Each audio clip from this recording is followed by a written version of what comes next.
Hello, everybody. We are here once again in another episode of Lynn Talks Tech. Now, what we're going to talk about is something very interesting for people who are on legacy SAP because support ends for that in 2027. And there was an article in the Orange County Register that essentially said 2/5 of SAP America's users have yet to ditch legacy ERP. That's a lot of people who are still in the legacy, in ECC, that is, for whom support is going to end, in 2 years, right?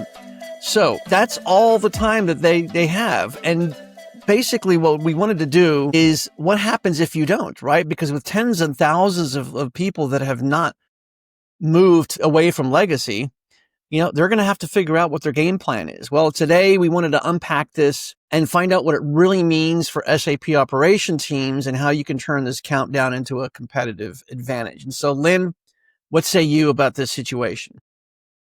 Well, I think the title for today is interesting, right? So 2 years left and 2 years silver lining. What SAP customers should be doing now before support ends.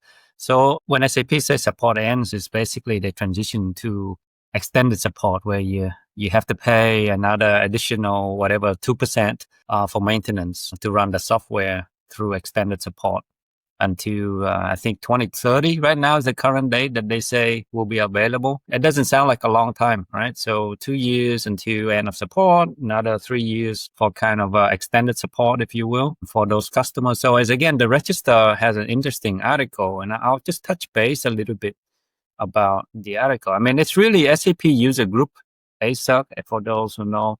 Lots of SAP customers in the US are part of the SAP user group. So they survey about 173 members as a representative group and say, hey, 60% of them. And in fact, the shocking thing is in the US, 60% has either started or actively doing or on the new S4HANA SAP release. However, outside the US, we're talking globally, outside the US, that figure is even lower. I think something around only 40% has started that journey or running on the latest and greatest. And so the number is even less impressive outside. Think about it. 2 years is not a long time. And executives do cite a lot of issues why they're not doing it. Because unlike other upgrades, it's not just a straight upgrade, lift and shift on whatever cloud. In the cloud, previous efforts, people always say, you have to do maybe lift and shift, leave functionality as is, and then get cloud benefits and efficiency, and then you can over time transform and redesign and all that stuff. Well, you don't have that much choice with SAP. If you choose to go to S4, it's a transformation at the same time as a migration. So that's a lot to take on board. That's a lot of work to really consider from a project standpoint. That's kind of why one of the reasons that is cited is the cost of that type of effort, not only time, but resources and money is a big issue, right? So maybe 2% doesn't sound as bad for those customers. So they kind of like, well, maybe let's just kick the can down the road and wait and see, and maybe SAP will change their stand when they see so many haven't done it, or maybe there's better methods that come out how to migrate more safely or automatically convert my stuff over without so much consulting dollars or effort to put into it. So that optional extended support can be a blessing, right?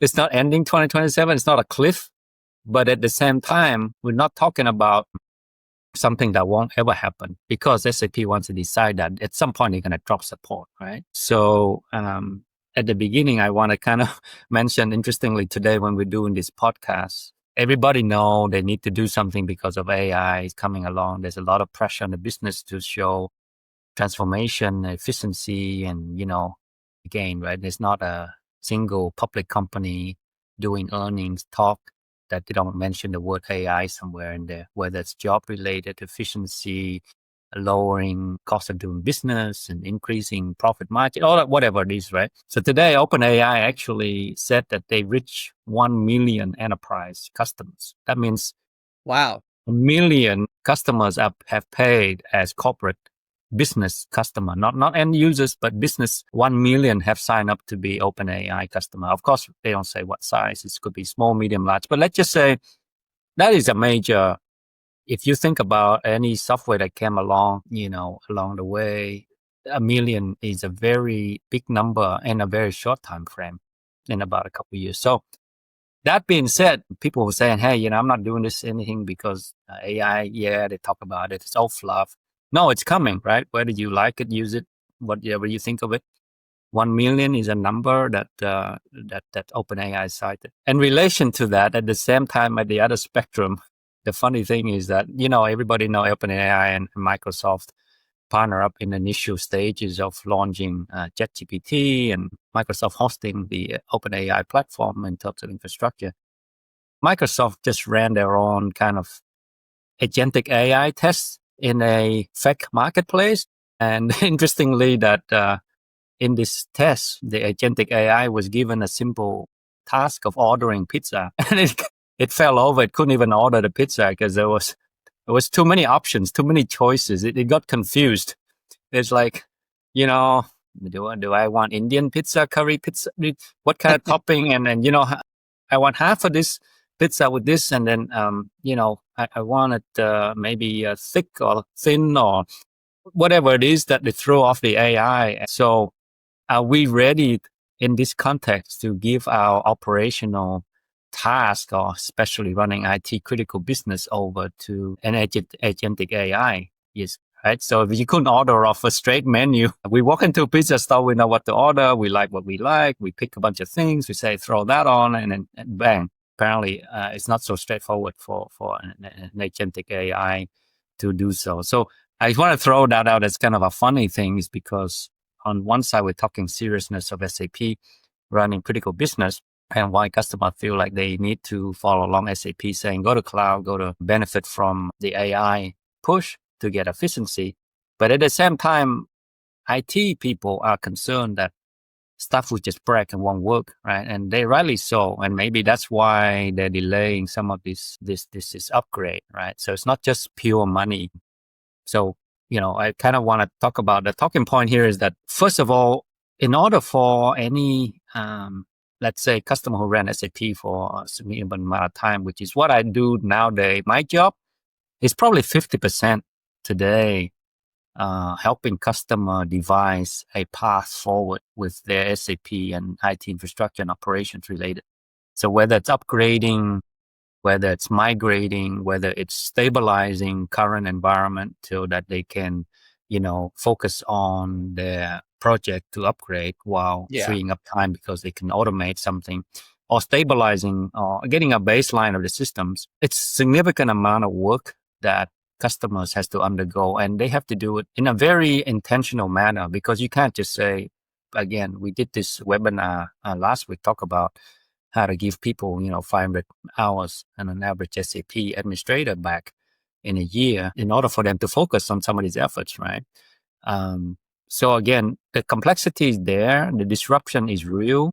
Only 60% are doing it or started to do it.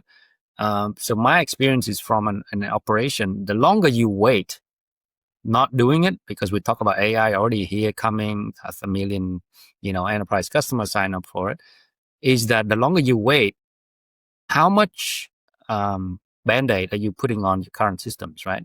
Yeah. Are you delaying? Let's say I want to put in monitoring system to stabilize my system or provide better dashboards and KPIs into my daily business metrics. And I'm saying, let's not do it. Wait till we get like the go ahead from management to migrate to the latest SAP S4. So the longer you wait, that gap grows, that widens, right? So your technical debt grows. And so eventually your system is basically operating in a not so modern, because you say, I'm not patching as regularly because I'm going to migrate, right? So I won't do it because I'm going to do it while I migrate. So there's that tendency for us to say, if something else is coming along, I'm not going to put a lot of work into my current environment. So that's the problem, is that if you defer this migration, and if you don't intentionally say, I will improve my system today, so that when I do decide to upgrade, I can benefit from all the improved process I already put in, right? So let's say, for instance, if you today don't have a good patching strategy or process, how do you expect to do patching in the new environment? Because it's going to be even more complicated. Yeah, maybe you're going to latest and greatest, and then you're going to use a bunch of SaaS apps, and you say, hey, the vendor's going to patch. But all the integration, all the middleware, all the communication, that still is your responsibility. If I'm not monitoring today, and this thing goes from 3 systems to 10 systems, even though the end system might be SaaS application, I still need to monitor for compliance, for experience, and any kind of logs trace. So if I don't do that today, how am I going to get a handle for this in the future? So what I do say is, and recommend to customers, like, don't wait for that time to come to start doing what you should be doing today in your current environment. So yes, you should be automating as much as you can to keep the lights on, make it more efficient so that you can free up time to use in planning ahead and say, hey, look, there's all these tools and platforms coming along. But let's make sure we say something like, let's measure what you have in your landscape today, because you can't confidently migrate it tomorrow if you don't get that landscape baseline and checked, right? So if you can't measure today, how do you expect to manage it tomorrow? So that's one of my thing with working with lots of customers today, that I'm on a bunch of either customers are looking for better platforms to help monitor, managing their automation day to day based on where they are.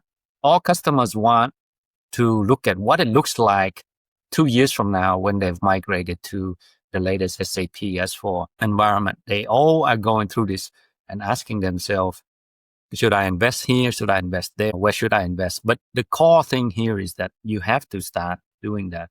You can't say, I'm just going to wait for the business to give me some budget after they decide to go to this new upgrade path before I do something. Because by then, the gap is too big. So that's one of the things. I think from opportunity-wise, if you think about it, Right. the 2 year is not a long time. 2 year will fly by. And we look back and say, hey, it's already been 5 years, more than 5 years since COVID. And, we've been out of it. 2 years will fly by. And then you think, oh, well, I still have 3 years after that.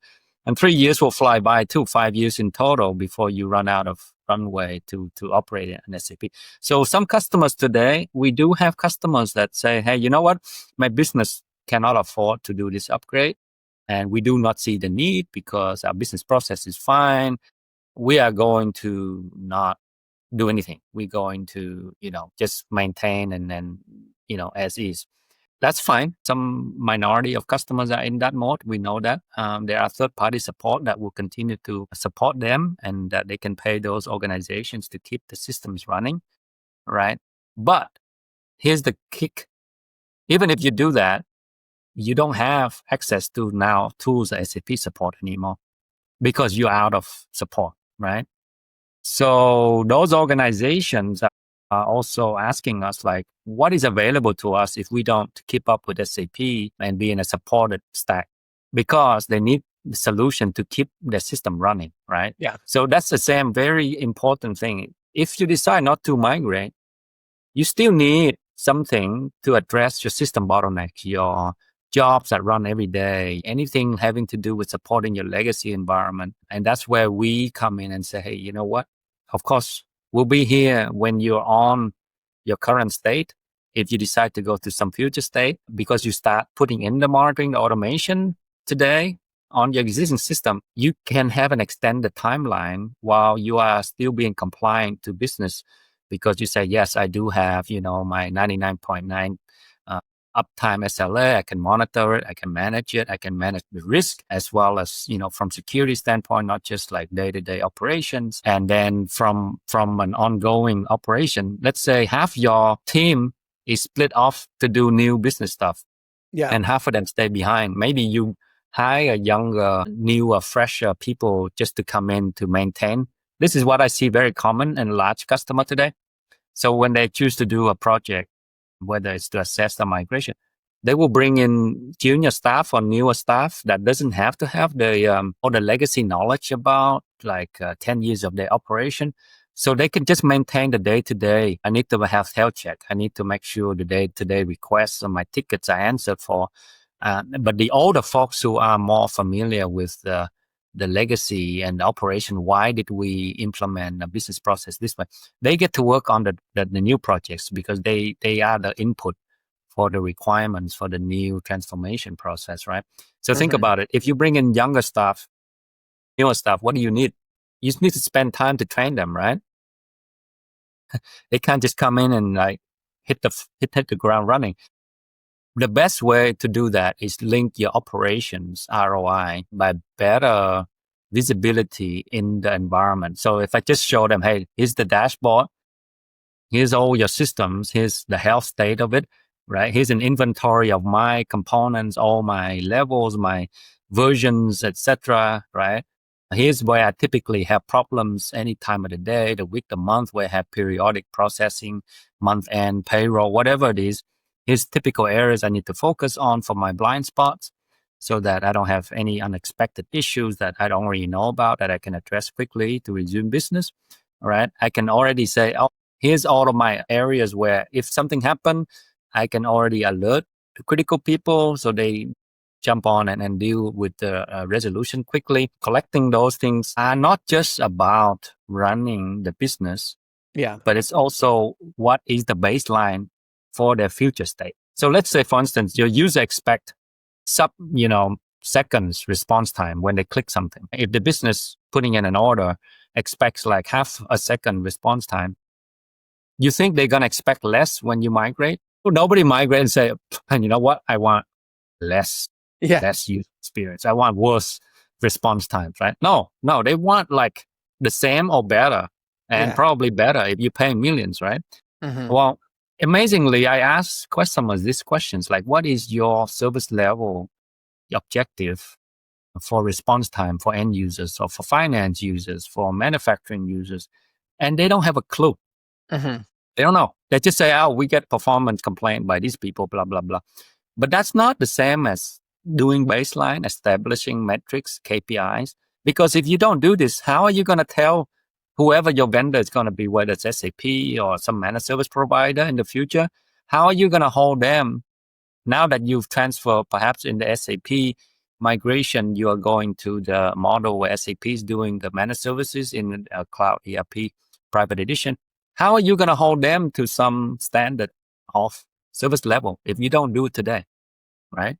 You're just going to be like, oh, we'll just take whatever you give us. Well, that's remember, the users still demand that whatever response time they had. Otherwise, they're going to complain on day one that their performance is horrible after you spend hundreds of millions of dollars migrating to a new environment.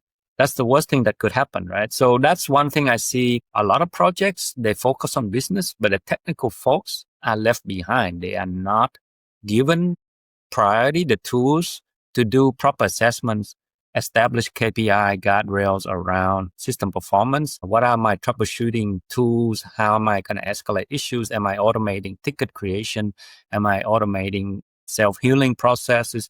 These type of things become what I would say very compelling when you're building a migration use case. So if you only have 2 years and then another 3 years, you better get that use case today. And then what tools and platform solutions can support you, right?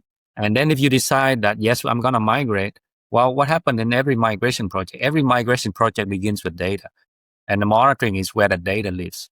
So without this, any team member or third party you hire to come in to help you transform and migrate, they're going to ask this question, right? Where's this data about for your, how busy your system is? What kind of issues? What are traces, logs? What are the things that bog you down monthly when you do month-end process?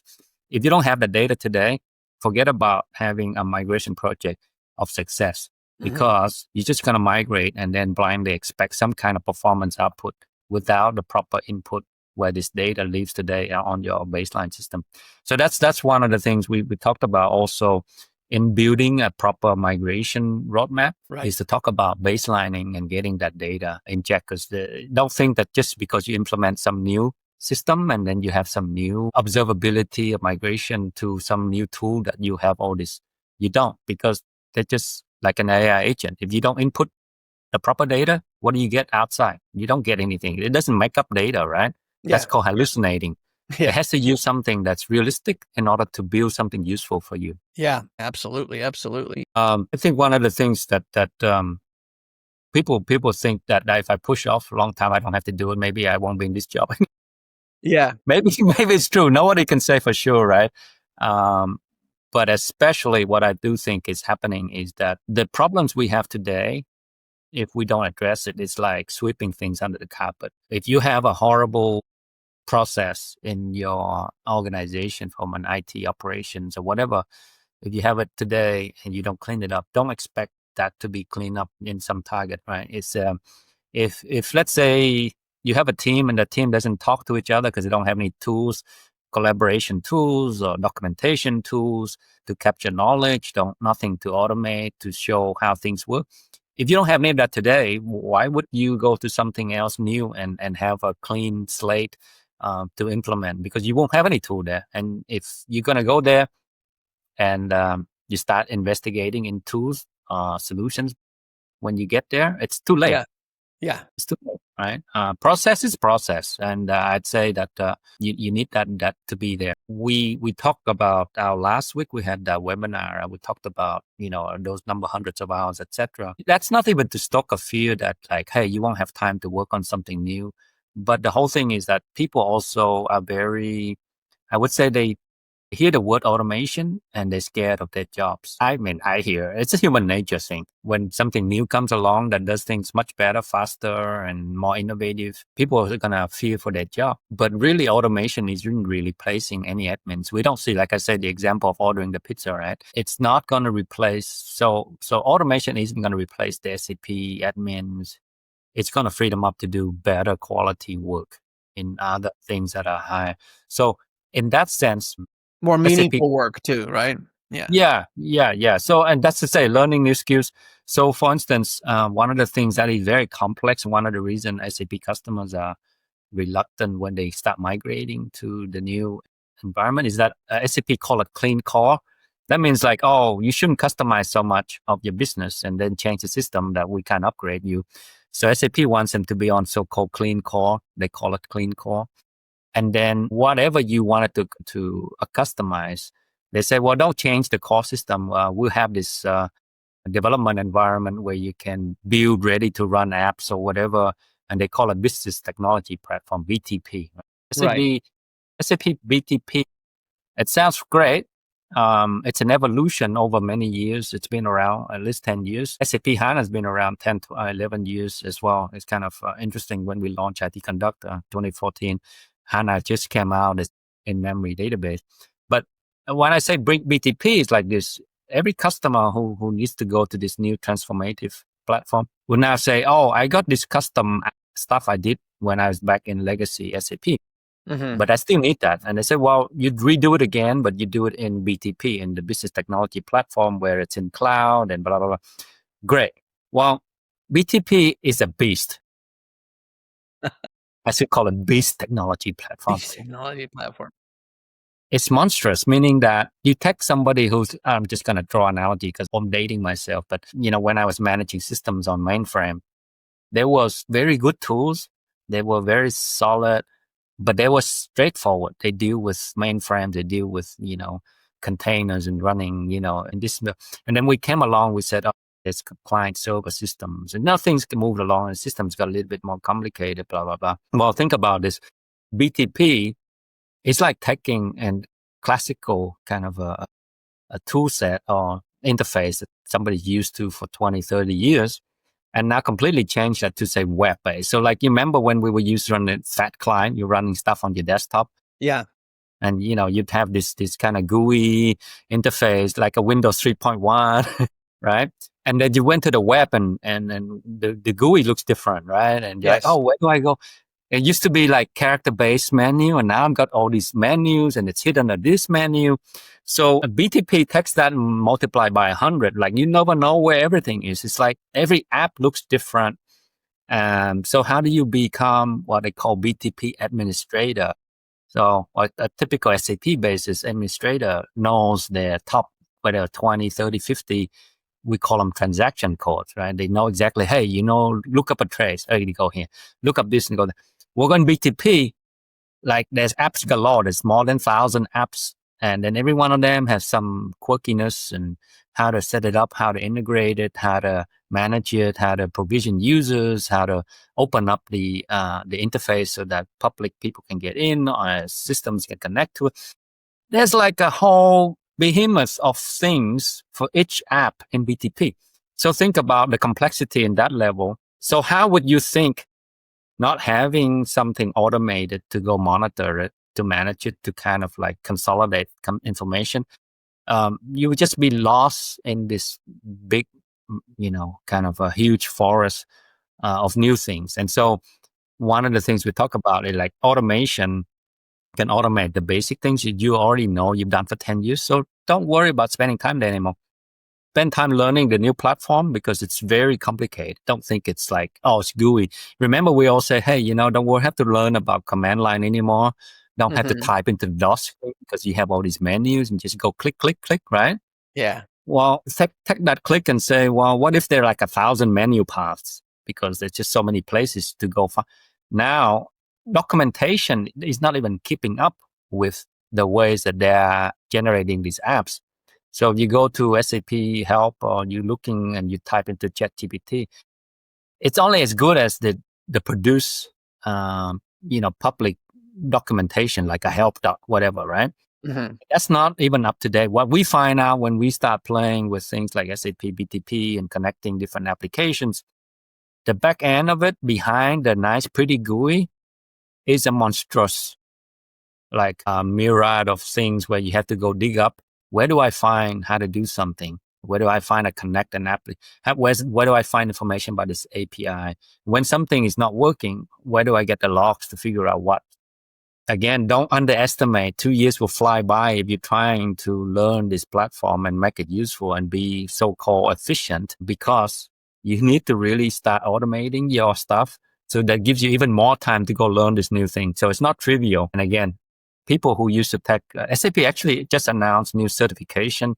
They're going to change it from like this multiple, multi-answers type format where ABCD to get certification, because a lot of these people are good memory, just learn and get certified, but never actually, worked on a system, provision a system, manage a system. Now they want to go more like open book. You take the exam and you give you a real life scenario, and you would go and say, yeah, I would do this and this, and then you can open up ChatGPT if you want to look up procedures. So today we have to work in that similar manner, right? When we are transforming processes, we have to have more time to learn that, because there's a wealth of information. If you don't know how to prompt for the right information, the chatbot's not going to give you the right information. Mm-hmm. It's going to come back, and then you're going to like get even more confused. So again, we have to learn this, how to interact with systems, how to manage it.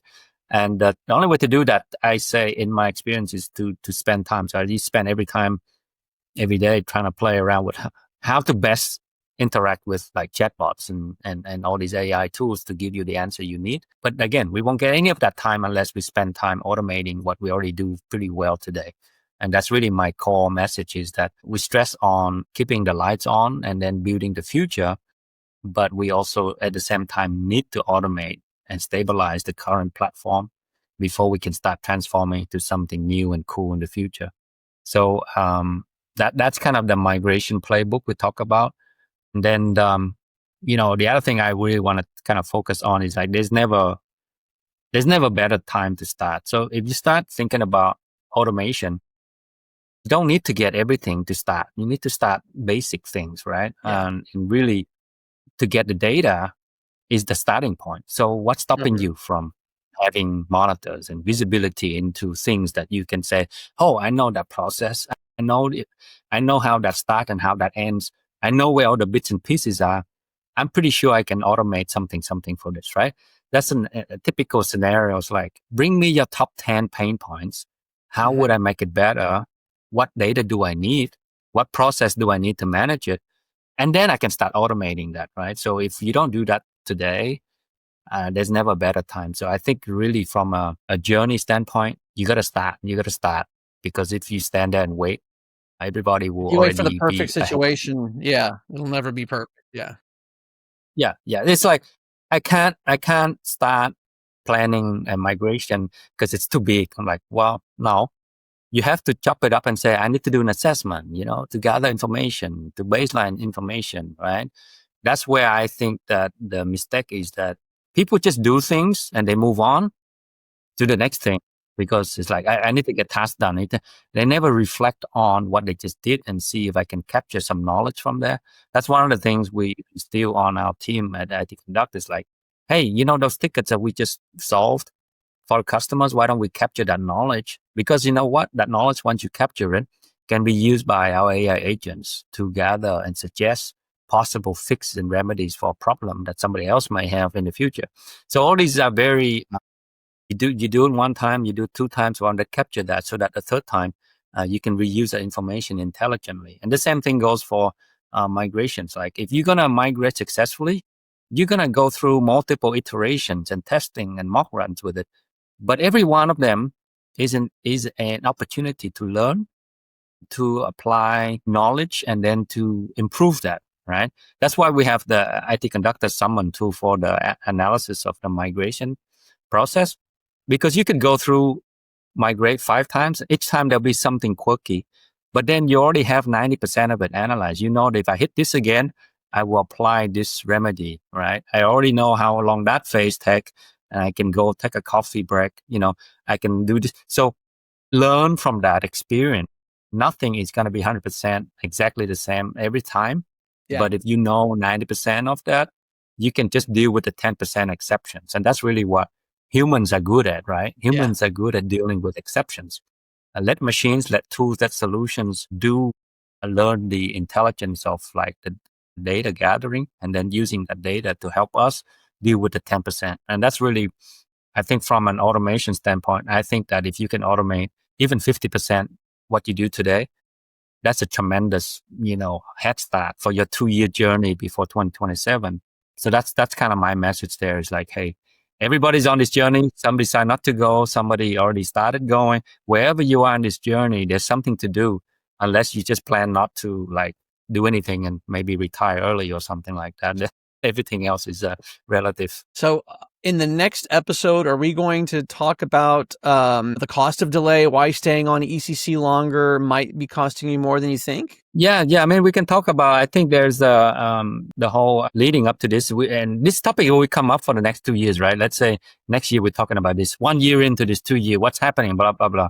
So I'd say the next episode, we do talk about the cost of the delay. And, again, if you're staying it, and you have a valid reason to stay on it because your business is going in a different direction, whatever is fine. But I think 80%, even if you're going to stay on it, stay intentionally with better leverage. So let's say if I am trying to run my business the same way, I don't need to change and upgrade for new functionality. I still should be able to optimize my usage of the system, get the best out of that system, right? Most like optimally, so that I would reduce the cost operation and also improve user experience, right? So some of us like our own, I'd say the whole thing is like today you have things that are considered legacy or classic or, and things are coming back, right? So like, oh yeah, we did that thing about Back to the Future type of thing. Some things are cool again. Yeah. Right. But you have to intentionally make it cool. But I'd say like nobody want to bring back something they're not very so much proud of. But if you do something and do it over well, maybe it will stay around a lot longer and you can maintain it, but you still have to look at what are the costs, weigh off the options of upgrade, migrate, or maintain, but make it like super, super slick. That's something that you say, hey, I've done my best to extend this thing and the business can run for another 5 years. We should look at that as part of what the next episode is, because I think there are going to be 2 camps of people. People will always be the bleeding edge of adoption, and they have the budget, they have the executive sponsorship. And then there's the people that are the business are stable. I don't need to do anything. I can maintain it. It's not broken. We won't fix it. Yeah. Yeah. So, but while I'm not fixing it, I should maintain it in a way where it's fully automated and I can, go take my vacation. Because remember, I don't know if you remember, but there are people that still were very hard to find when people went off and start doing client server and then trying to find old like mainframe resources, programmers. It became increasingly hard. So in the US, you got governments like even banks that were using mainframe for many, many, many years. And increasingly, it got harder to find those resources. Well, imagine that you're staying on that and maintaining your environment. You really should be looking at opportunities to make that thing as pretty much lights out operation, because it's going to be harder and harder to find people to maintain it, right? Right. Oh, exactly. Yeah. I was just thinking about my friend who used to sell COBOL software. And this is back in 20 years ago. And I'm wondering how many of those people are still left. So, Yeah. All right. This is great. And we'll see everybody on the next episode of Lynn Talks Tech. Thank you.